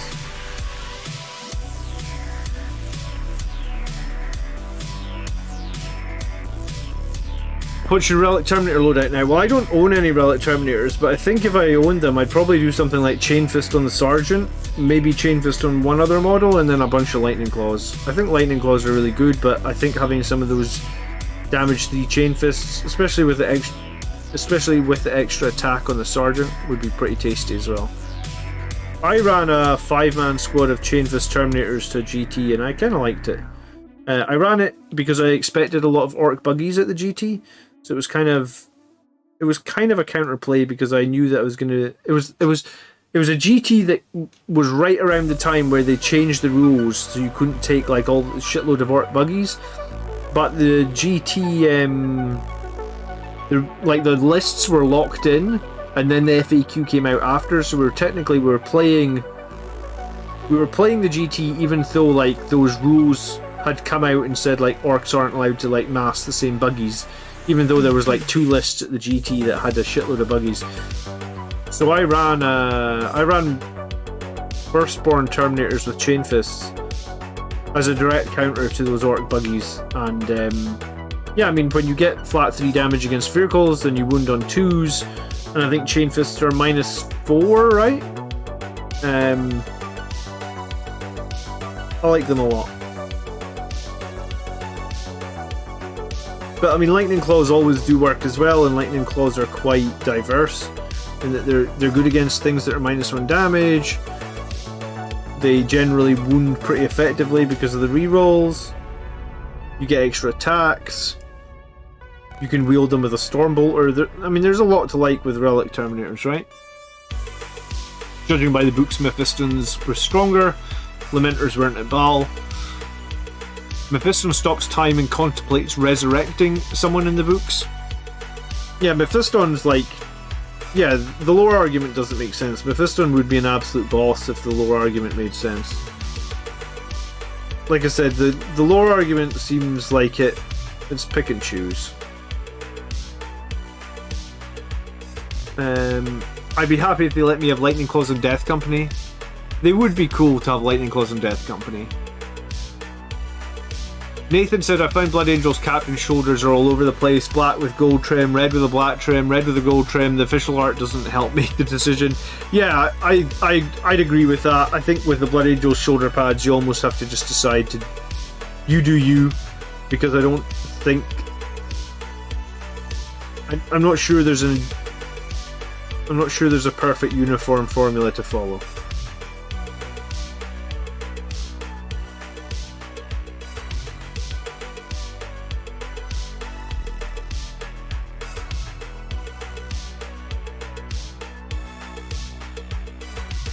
The only psychic comparable to Mephiston would be Janus or Ahriman.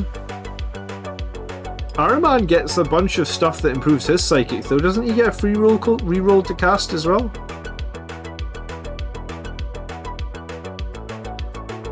Yeah, I mean, but if we start debating balance, we'll be here forever, because we kind of know that the game isn't balanced, and we kind of know that.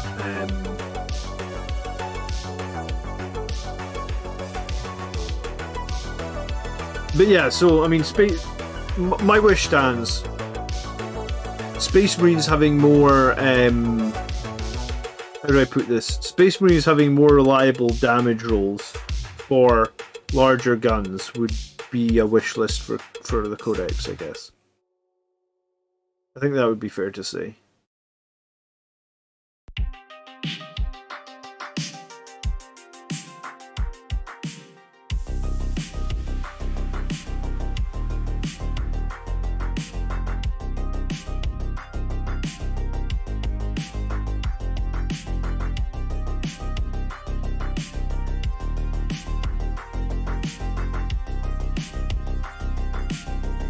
Ahriman is much, much better than Mephi. Really? Okay.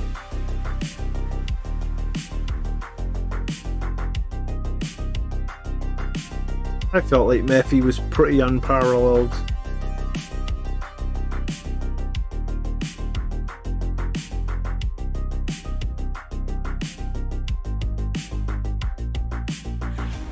Alright, I've got about 5 more minutes tonight. I was going to say, and then I think I'll be back Saturday night, probably for some more... Well, I'll say probably for some more painting. I will be back on Saturday for some more painting. There will be a new tactics video coming out as normal tomorrow. Tomorrow we're really going to be diving into shooting options to try and figure out what's going to be best, because my shooting has been lackluster in my last few games, which typically happens with Blood Angels. We're not really a shooting army, but I do want to cast 3, deny 3, reroll psychic, +3, -1, 3 damage staff. Yeah. He actually has a flat 3 damage staff as well. Vitaris needs an upgrade, I'm telling you. Vitaris is horribly, like, Vitaris is strength 10 -3. It should be flat 3. It should get rid of the D3 nonsense, I think. I think if he got +1 to cast and Vitaris went to flat 3, that would be huge. He'd be so good.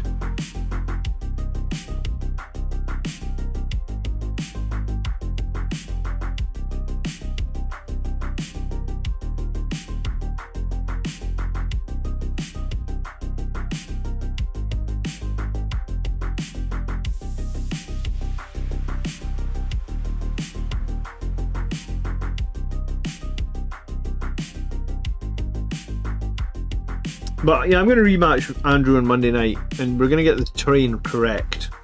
So we're actually going to play on the correct terrain, and I think with the correct terrain, because I wish I'd checked the terrain. I actually think that as good as that tile list is with the 25 crisis suits or whatever it is, I think if the terrain's set up correctly, like for a tournament, then I actually think it is beatable for Blood Angels. It might not be like a high scoring game, and might not be like I beat him by a lot of points, but I do think it is beatable.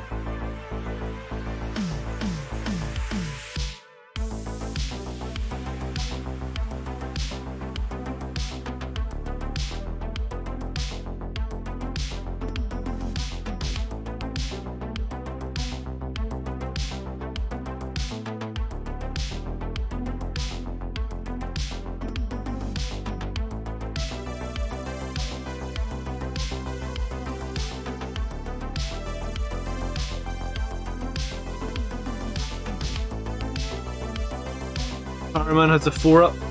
Does Ahriman have a 4-up invulnerable save, does he?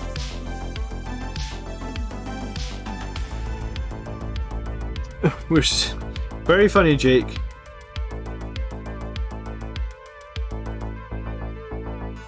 I'm just getting some bases together on these guys. I have a RTT on the, I think it's the 17th of next month. So everything for the RTT, everything will need 3 colors and everything will need based. So I don't typically base my guys this early, but if they're gonna need to be based for the RTT, I'm not giving up 10 points a game for not being fully painted. So they'll obviously not be finished, but they'll meet all the requirements to get the 10 points for the games. So I'm not one of these people that likes to be painting the night before a tournament. I just despise that. So I'm usually pretty good at organising myself and just like being sure that everything is in a state where it would pass a little bit before. So that's what I'm thinking.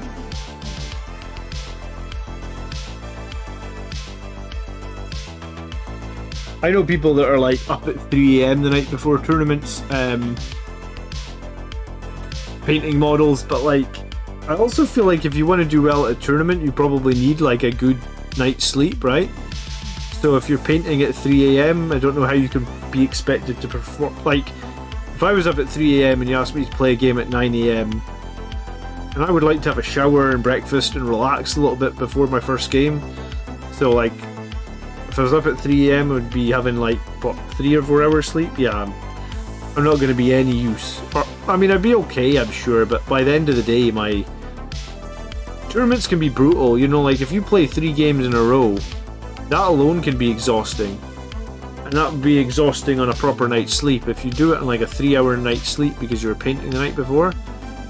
Like, I've been to tournaments with Andrew where he's literally had to take all his paints with him as well, because it's like he's going to have to paint, like, sometimes it'd be like you have to paint like 5 models the night before. I'm like, no chance.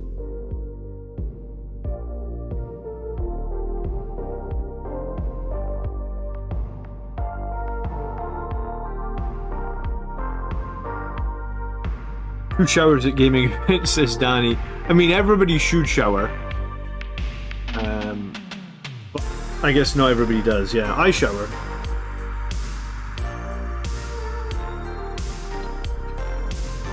Alright, thank you so much for hanging out tonight, guys. I always enjoy hanging out on a Thursday with you guys.